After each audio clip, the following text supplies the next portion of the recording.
आउनुहोस् आज मेरो 12 घन्टा पुरानो मेकअप हामी सँगै रिमुभ गरौँ है त। सबैभन्दा पहिले यो हेयर ब्यान्ड लगाउने जसले गर्दा हजुरको कपाल अगाडि आउँदैन र बाहुलामाथि सार्ने नभए फेरि बाहुला पनि भिज्ला।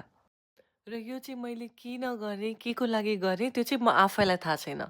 त्यसपछि मैले लिएँ क्लिन्जिङ बाम र मेरो फेसको मेकअपलाई मैले मेल्ट गर्नको लागि यसलाई मैले राम्रोसँग मसाज गरेँ। र हजुरहरूलाई यो जादु हेर्नुहोस्, कस्तो लाग्यो त? जबसम्म हजुरलाई हजुरको फेसको सबै मेकअप मेल्ट भयो होला जस्तो फिल हुँदैन, त्यति बेलासम्म चाहिँ यसलाई यसै गरी मसाज गरिरहने। त्यसपछि फेसलाई मनतातो पानीले धुनु भए पनि हुन्छ। तर मैले चाहिँ माइक्रोफाइबर टावल युज गरेर त्यसमा मनतातो पानीले त्यो टावल भिजाएर त्यसले चाहिँ फेस पुस्ने गरेको छु। र मेकअप यसरी मेल्ट भइरहेको हेर्दा चाहिँ मलाई एकदमै आनन्द आउँछ। मैले चाहिँ अब यहाँनिर त्यसलाई वाइप गर्दैछु। त्यो भएपछि चाहिँ अब हामी फेस वास गर्छौँ।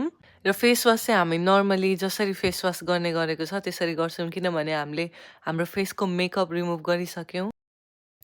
यो चाहिँ मेरो टोनर हो ग्लो रेसिपीको र यसले फेसमा छुट्टै खालको चमक दिन्छ। र यो पनि त्यही कम्पनीको सिरम हो। यो म युजुअली औँलामा लिएर लगाउँछु। यो भिडियोमा देखाएको जस्तो गरेर चाहिँ मैले आफै पनि लगाउँदिनँ। र किन यो नाटक गरेँ म आफूलाई पनि थाहा छैन।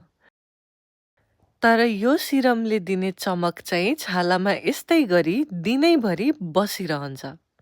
र यो सिरम बिहान र बेलुका दुवै टाइम लगाउन सकिन्छ र म पनि यसलाई बिहान र बेलुका दुवै टाइम लगाउँछु। मुख्यतया बिहानमा लगाउँछु। तर यसले दिने ग्लोलाई चाहिँ म 10 मा 10 अङ्क दिन चाहन्छु। यसपछि हामी लगाउँछौँ मोइस्चराइजर। जुनै पनि मोइस्चराइजर लिनुभए हुन्छ। अहिले मेरो हातमा भएको मोइस्चराइजरको नाम चाहिँ म आफैलाई पनि थाहा छैन। हजुर झर्को नमानिकन आफै पढ्नुहोस् है त। मैले सधैँ लगाउने तर यो भिडियोमा छुटेको मेरो आई क्रिम। मैले आई क्रिम सधैँ लगाउने गरेको छु तर यो भिडियोमा मैले लगाउन बिर्सेको छु। आजलाई यति नै। मेरो च्यानल सब्स्क्राइब गरिदिनु होला। धन्यवाद।